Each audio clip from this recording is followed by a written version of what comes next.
Hello guys, welcome back to the video. तो in this video we are going to see कि कोई भी एक बेसिक बंदा कैसे एक स्टॉक को ख़रीदना चाहिए या नहीं ख़रीदना चाहिए। तो ये वीडियो उन लोगों के लिए है जो हमेशा एक क्वेश्चन करते हैं कि भाई मैंने सुना कि आज ये स्टॉक बहुत अच्छा परफॉर्म कर रहा है, तो क्या ये स्टॉक मुझे ख़रीदना चाहिए या नहीं ख़रीदना चाहिए। तो उसका बहुत एक सिंपल स्टेप बताता हूँ। इस वीडियो को जितना छोटा हो सके उतना छोटा रखने की कोशिश करेंगे, ठीक है। तो सबसे पहले हमें क्या करना है, बेसिक फंडा क्या है कि हम इसमें फंडामेंटल या इसके स्टॉक के बारे में कुछ भी जानने की कोशिश नहीं करेंगे। हम सिंपली उसके प्राइस चार्ट पे जाएंगे। उसके प्राइस चार्ट पे हम देखेंगे कि वो एक डिस्काउंट लेवल में या प्रीमियम लेवल में। तो उसके लिए क्या करना पड़ता है, तो बेसिक क्या है, पहले आप कोई भी अपना ब्राउज़र खोल लो, ठीक है।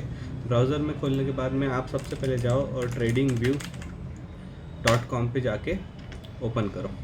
अब यहाँ पे tradingview.com आपका इस तरह से कुछ खुलेगा। सिंपली आपको यहाँ लॉगिन करना है। आप लॉगिन कर सकते हो गूगल से। मैं यहाँ गूगल से लॉगिन कर देता हूँ।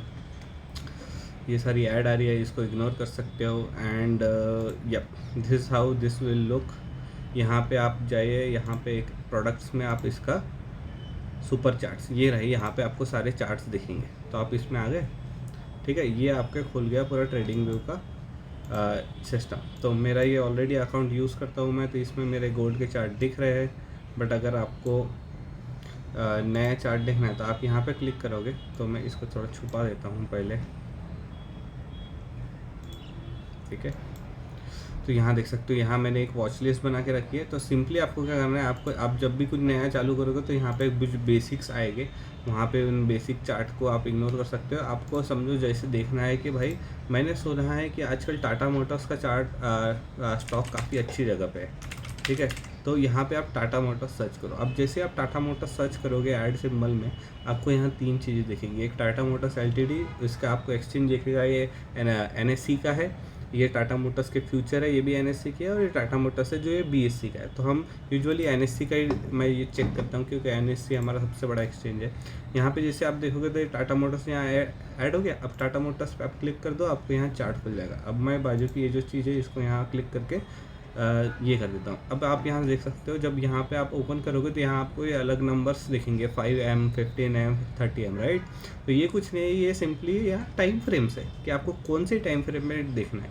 तो अगर आपको एक इन्वेस्टर की तरह, एक नॉर्मल जनता की तरह देखना है कि क्या मुझे टाटा मोटर्स अभी खरीदनी चाहिए ताकि मैं आने वाले समय मतलब 2-3 साल के लिए होल्ड करूँ, तो मैं आप सिंपली कहूँगा कि आप सिंपली वीकली चार्ट पे जाएंगे। यहाँ डब्ल्यू है, ये डब्ल्यू पे आप यहाँ पे क्लिक कर सकते हो। अगर नहीं तो यहाँ पे आप ड्रॉप डाउन पे सिलेक्ट करोगे, यहाँ पे देखोगे आपको यहाँ वीक मंथ ये सब दिखेगा, राइट। तो आप ये जैसे आप डब्ल्यू दबाओगे चार्ट इसको इस प्रकार का हो जाएगा। तो ये जो स्केल है, इस स्केल पे आप डबल क्लिक करोगे तो चार्ट इस प्रकार से जूम आउट हो जाएगा। तो यहाँ पे आप क्लियरली देख सकते हो कि जो टाटा मोटर्स का चार्ट है वो वीकली टाइम फ्रेम पे, मतलब एक कैंडल एक वीक की है यहाँ पे, ठीक है। तो ये आप देख सकते हो डेटा कितना बड़ा है। तो आप, मैं बोलूँगा सिंपल हिसाब है भाई, और बहुत सिंपल है।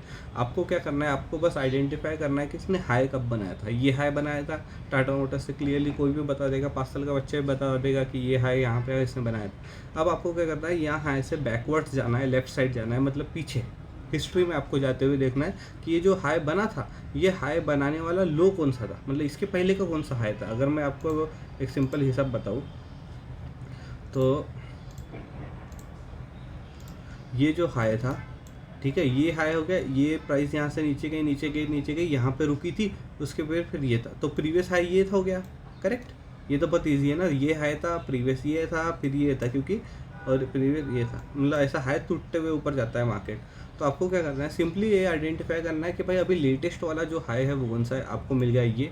अब वो हाई को बनाने वाला लो कौन सा है, तो आप जब मैं नीचे जाऊँगा यहाँ धीरे, तो आपको दिखेगा ये यहाँ पे प्राइस रुकी हुई थी, ठीक है। तो ये हो गया हमारा लो, ये हो गया हमारा हाई, ठीक है। एज सिंपल एज दिस, हमारा 50% काम यही ख़त्म हो गया है। मैं इसको डिलीट कर देता हूँ। अभी आपको क्या करना है, आपको बस यहाँ पे जाना है लेफ्ट साइड में। आपको थर्ड, ऊपर से थर्ड में एक सिंबल दिखा है, this is called fib retracement, ठीक है। आप इसको क्लिक करोगे। अब जैसे क्लिक करोगे आपको क्या करना है, एक लो पे आना है, जो लो हमने आइडेंटिफाई किया था उस पर क्लिक करना है एक बार।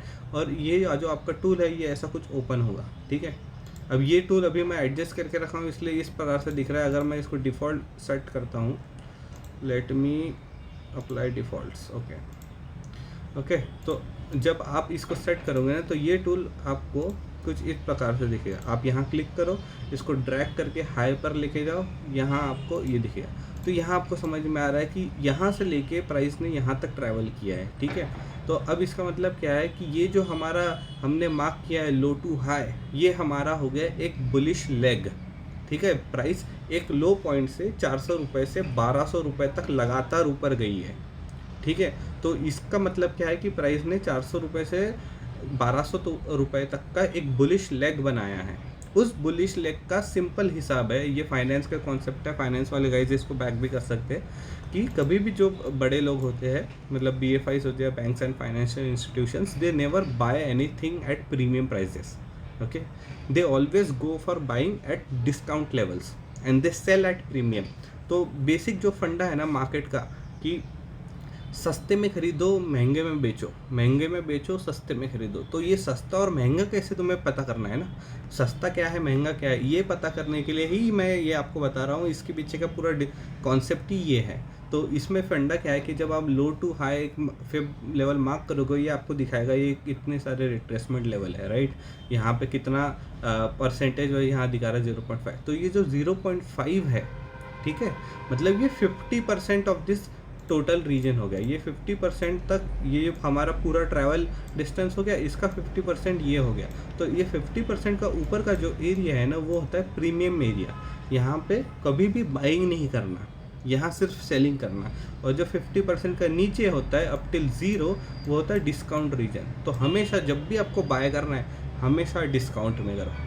तो ये एक सिंपल हिसाब है, एक सिंपल एग्जांपल है जहाँ पे आप क्लियरली कोई भी चार्ट खोल के देख सकते हो, ठीक है। हमने अभी जो एक्सरसाइज की, अभी हम एक दूसरे चार्ट पे करते हैं। अब टाटा मोटर्स की तरह ही आप मुझे चल यहीं से एक उठा लेते हैं, ठीक है। स्टॉक्स में यहाँ क्लिक करता हूँ, मेरे को जो सारे स्टॉक दिख जाएंगे। और कौन सा उठाऊँ, हीरो मोटोकॉर्प उठा रहा, चलो हीरो का देखते हैं। यहाँ मैं क्लिक कर देता हूँ, इसको मैं इधर एंटर कर देता हूँ, इसको मैं डिलीट कर देता हूँ, ओके। तो यहाँ पे भी सेम हिसाब है। अभी आपको क्या करना है, आप सिंपली सबसे पहले जाके आइडेंटिफाई करो कि भाई अभी लेटेस्ट में हीरो मोटोकॉर्प का हाई कौन सा है, सबसे ऊपर का है, ठीक है, सबसे ऊपर का तो ये है, ठीक है। इसमें तो कोई डिफिकल्टी नहीं है, मेक सेंस, ये दिस इज़ वेरी इजी, कोई भी पहचान सकता है लेटेस्ट है।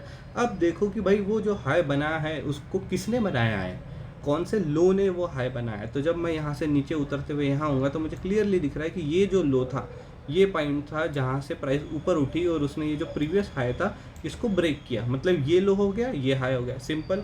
अब आप अपना फिबोनाची पे आओ, फिब रिट्रेसमेंट पे क्लिक करो, फिब को लो टू हाई ग्रैब करो और उसको यहाँ पे प्लेस कर दो। अब यहाँ आपको पता चल गया आपके प्रीमियम और discount level, simple as that bro. यहाँ पे इतना ही है। अगर एक नॉर्मल इंडिविजुअल को आइडेंटिफाई करना है कि उसे कोई स्टॉक खरीदना है, तो वो स्टॉक खरीदने का अभी सही समय है या नहीं, इसको आइडेंटिफाई करने के लिए आपको बस ये 2-3 स्टेप करने हैं। इसमें जैसे ही स्टॉक 50% का नीचे आएगा, that is your discount levels. तो हमेशा आप जब भी बाइंग के लिए सोचोगे तो ऐसे ही स्टॉक में सोचना जो इस फिब के हिसाब से डिस्काउंट में हो। जब कोई स्टॉक प्रीमियम में है ना, उसके बारे में सोचना ही हुआ क्योंकि लेने के लिए, क्योंकि आज नहीं तो कल ये 100% डिस्काउंट में आएगा।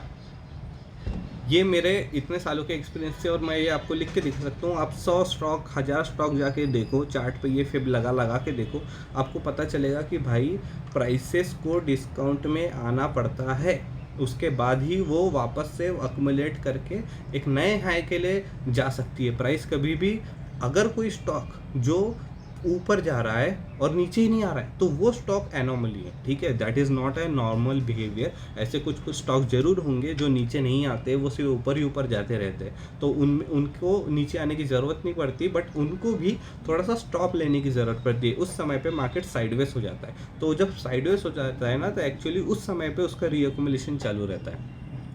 तो this is the simple logic guys. आप कोई भी स्टॉक उठाओ, कोई भी जाओ, वीकली टाइम फ्रेम पे जाओ, उसका हाई और लो आइडेंटिफाई करो, फिब रिट्रेसमेंट का टूल उठाओ, लो टू हाई पे फिब मारो, और 50% के नीचे अगर उसका प्राइस है तो वो खरीद सकते हो। अगर उस 50% के ऊपर है तो 50% के नीचे आने का वेट करो, simple as that. Thank you for watching this video. I hope you guys like this video. ऐसा और सिंपल कॉन्सेप्ट में बनाने की कोशिश करूँगा और इजी हो सके इसको और इजी तरीके से मैं एक्सप्लेन करने की कोशिश करूँगा आगे वाले वीडियोस में। अगर और इससे रिलेटेड कुछ वीडियोस आपको चाहिए तो do let me know and please like share and subscribe. Thank you.